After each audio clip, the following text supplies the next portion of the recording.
एक धुंध में आना है, एक धुंध से जाना है। वो फिल्म का गाना था ना, या फिल्म का ही नाम धुंध था? फिल्म का नाम धुंध है, गाना है संसार की हर शय का बस इतना ही फसाना है, एक धुंध से आना है, एक धुंध में जाना है। हर तैयारी रहती है। और ये गमछा कितने काम की चीज़ है बिहार में, आप समझ सकते हैं। झाड़ लो, पोंछ लो, सर पे बांध लो, सामान बांध लो या रश कर लो, तो ये गमछा जान बचा रही है कुंभ से। और मेरी बेटर हाफ कहाँ चली गई, ढूंढना पड़ेगा। घर बिल्कुल भी दिख ही नहीं रहा है। और मैडम मेरे पीछे पीछे आ रही थी, कहाँ चली गई पता नहीं। कहाँ रह गई थी यार? कुछ घर के बड़े सारे छोटे मोटे काम निपटाने होते। मैं इधर आगे आगे चलते हुए ढूंढ रहा था कि मैं पता ना कहाँ चली गई। ये हमने थोड़ा जब पानी वानी डाल दिया तो इसमें निकल गई है, पर जैसी हमारी किस्मत, जब पानी डाला उस दिन से धूप नहीं आ रही है, तो ज़्यादा नमी की वजह से ख़राब ना हो जाए।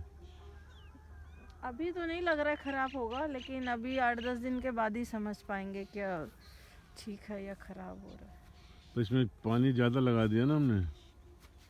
पानी तो ज़्यादा लग गया है और धूप भी नहीं आ रही है। ये मुश्किल है बात। बढ़िया बात है, लेकिन ये सरसों कहीं नहीं है। यार मुझे तो सरसों ही लग रही है इतनी सारी। नहीं, अब तो इंतज़ार करना पड़ेगा, इतनी भीड़ थोड़ी होती है। सरसों है ही नहीं, बता रही। सरसों ही लग रही है मुझे।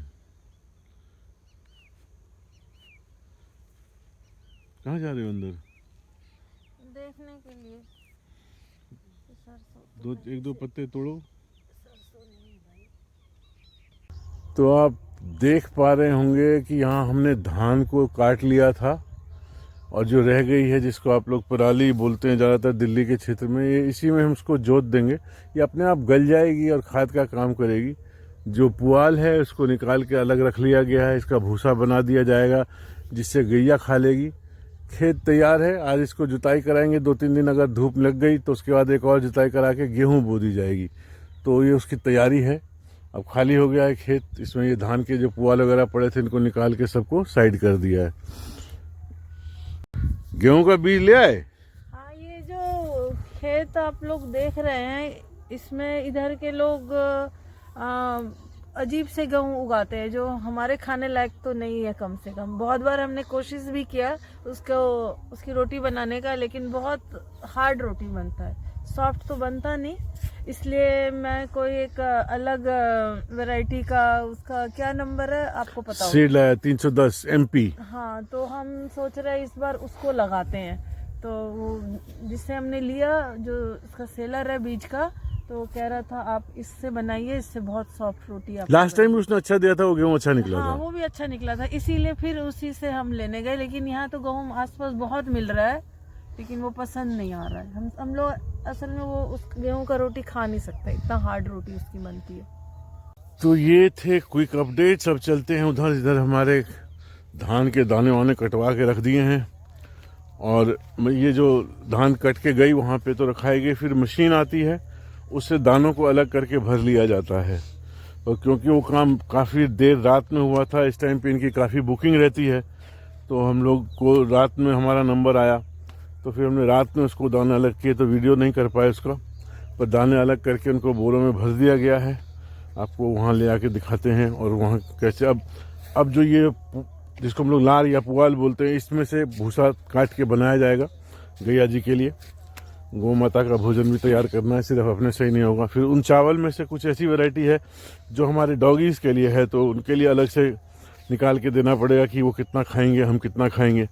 तो अब ये प्रक्रिया चालू हो जाएगी। हमने उगाया ही था 2 वैरायटी का चावल।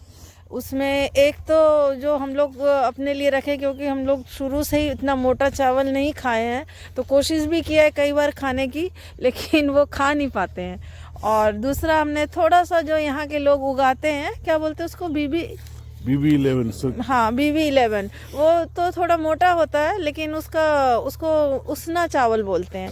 तो प्लान कर रहे हैं उसका थोड़ा। उसको उसना नहीं बोलते हैं, उसका उसना अच्छा होता है। बनाते हैं, मतलब एक बार पहले बॉईल करके फिर बॉईल करेंगे। हाँ, तो प्री बॉइल्ड को उसना बोलते हैं, और जो उसना नहीं है वो अरबा होता है। हाँ, तो उसको हमने रखा हुआ है उसका उसना बनाने के लिए। उसना मतलब उसको बॉईल करके फिर उसको सुखाया जाता है, फिर से उसकी प्रोसेसिंग में फिर से उसको कूटा जाता है, तो वो एक अलग तरह का वो प्रोसेस होता है। तो एक उसके लिए रखा हुआ है और एक हमने बासमती तैयार किया है, तो वो डेली यूज़ के लिए उसको इस्तेमाल करेंगे। कि वो जो वो साइड है जमीन की वो लेवल्ड नहीं है, तो उस साइड ऊंचा है, ये साइड नीचा है, उधर पानी छोड़ा, वो इधर पानी ज्यादा हो गया, उधर कम हो गया। हाँ। ये आप बिहार में लेवलिंग नहीं कराते, जबकि आप हरियाणा पंजाब में जाओगे तो लेजर टेक्निक से वो लोग जमीन को लेवल करते हैं, ताकि अगर एक जगह पानी छोड़े तो सब जगह बराबर पहुंचे। यहाँ सारे खेत ऊपर नीचे होते, कितना कोई लेवल कराएगा यहाँ पे? यहाँ होता ही नहीं है वो काम। नहीं, जो ये लोग खुद करते हैं ना, वो लोग बहुत मेहनत करते हाँ, हैं। वो लोग पाटा लगाते हैं। मैंने उधर देखा है, उन्होंने अपने से मिलके सारा लेवल किया है, बिना किसी मैनुअली, जिसको आप लोग बोलते हो। हाँ, पाटा लगा के हाँ, मेहनत करके करते बहुत हैं। किया यार, हमने तो ऐसे ट्रैक्टर से करवाया था, तो उतना हम लोग कर भी नहीं सकते मेहनत उनकी जैसे। तो उसमें क्या हुआ कि फिर वो पानी की ढलान इस साइड इधर आ गई, उधर सूखा रह गया, तो उधर थोड़ा सा भी निकला नहीं है। इन महाशयों को देखो, इनको ठंडी न लगे, इसलिए हमने इसमें पुआल लगा दिया है, ताकि इनकी गर्माई रहे। क्योंकि हम लोग बचपन में हम लोग खुद भी बहुत पुआल में सोए हैं, तो सोचा कि शायद इनको गर्माहट आएगी, वो प्लास्टिक का ऊपर से कवर कर दिया था कि सब फाड़ दिया इसने। अपना कोजी मेरे को गंदा पैर लगा, अभी टहल के आया है। और इतना ही नहीं, पीने के लिए पानी देते हैं तो पैर से सारा वो गीला कर देता है। ये डेली का हो गया, इनका पुआर बाहर निकालो, इनको सूखा करो, फिर अब अपना कोट तो फाड़ लिया है, उसका भी फाड़ दे। हाँ, वो तो तू कुत्ता है कि गधा है रे? हैं? गधा है? हजा के सो जा वहां पे, हजा उसको मार रहा है गधा। चल, नहीं सुना, अभी आ रहे हैं, रुक जा, अभी आते हैं, हेलो हेलो कर, अभी आते हैं हेलो कर, हेलो कर। शायद ज्यादा ही धुंध है, ज्यादा धुंध है और ठंड भी लगने लगी अब चलते चलते सिर पे। जगह करनी पड़ेगी। आपने मेरे गन्ने वाली जगह पे सारा पुआर डलवा दिया। अब मैं इसको, इसकी ना कुछ मैंने बचा के रखे हुए हैं। ये तो अभी कट जाएगा ना, जब कटेगा तब ना, काम तो टाइमली होना। मशीन आएगी, इसका भूसा बना देगी बस। उसमें तो अभी या आगे थोड़ी पुआल लगाइए, गन्ना लगाएंगे, उस साइड नहीं लगाएंगे, उस कोने में लगा देंगे। तक ही लगाएंगे। नहीं, उधर जो पिछली लाइन है वो, आगे की लाइन खाली रखेंगे। मेरे ख्याल से तो इतना में लगा दो। नहीं, उसमें नहीं लगाएंगे, पूरा गन्ना हो जाएगा घर के आगे, उसके साइड में, जो तालाब के साइड में लगा देंगे। पर इस बार गन्ना अच्छा निकल गया। किचन गार्डन भी धुंध से इफेक्ट कर रहा है। इधर ना सबसे बड़ी समस्या यही कि धूप पेड़ों की वजह से ना बिल्कुल भी नहीं आ पाती है। तो जो छाए वाली चीजें हैं वो यहाँ लग जाएंगी ना, यहाँ 10-20% धूप आती है।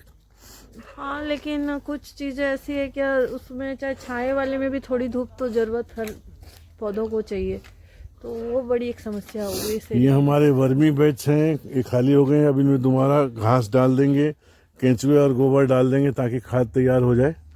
तो ये उसकी भी तैयारी साथ साथ चल रही है। इस नींबू को थोड़ी कटिंग की गई है, ट्रिमिंग की गई है, ये थोड़ा फल देने में नखरे कर रही थी।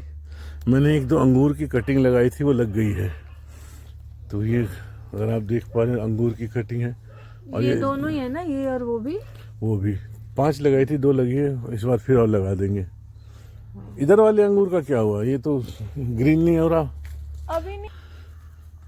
सब्जियां भी तैयार, जो ये गोभी हो गई हैं इनको निकाल लीजिए आप, नहीं खराब हो जाएंगी उसमें। हाँ, ये जितनी भी गोभी हो गई है, तो ये खत्म होगी तो फिर वो आगे वाली निकलेगी ना। हाँ, वो 3 बैचेस टमाटर इसमें लग गए हैं, ये आपके 5 वर्षीय मिर्च के पेड़ जो हैं लगा दिए गए हैं यहाँ पे। अब देखते हैं कितना फलेंगे, कहने को तो बोल देते हैं। सारी पुआल यहाँ पे ढक के निकाल ली गई है, अब इसको मशीन से चला के भूसा बना देंगे। भूसा बनाने से ही मतलब गैया खा पाएंगी। धान के पुआल में ना थोड़ा सा स्ट्रेंथ ज़्यादा होती है गेहूं वाले से, तो ये इसलिए इसको अलग कर लिया गया है। अब इनका सबको 2 तरीके हैं हमारे यहाँ। एक ये तरीका है जिसको टाल बोलते हैं, ऊंचाई में टाल बना देंगे। या का भी टाल बन जाएगा? नहीं, भूसा तो पैक होगा, उसको उधर रखेंगे और ये ऐसे रख के रखा जाएगा। तो अलग अलग तरीके से है, इसको देखेंगे कैसे करना है।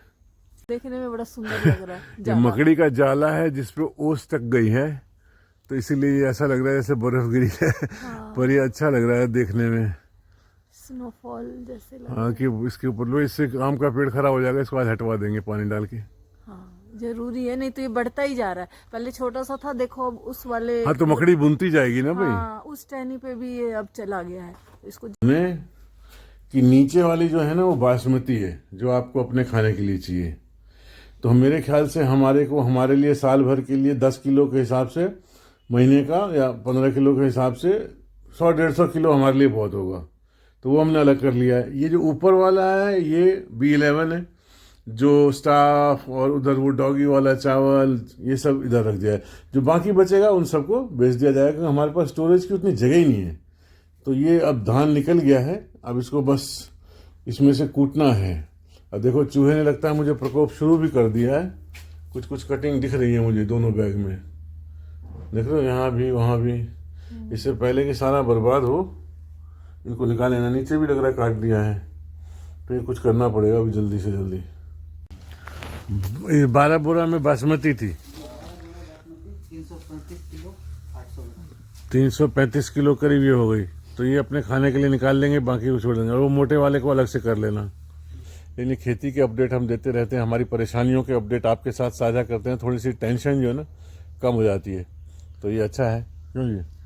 हाँ, और प्लान क्या अभी? गेहूँ, अभी तो गेहूं का है, फिर अभी ये गेहूँ और सरसों और ऐसी चीजें जो हैं आप लगाओगे और ना? अभी धान भी सारा रखा हुआ है, उसको भी देखना है, किसको उसना बनाना है, किसको अरवा बनाना है। मतलब किसको कच्चा चावल अरवा को बोलते हैं, और उसना हो गया बॉइल्ड राइस।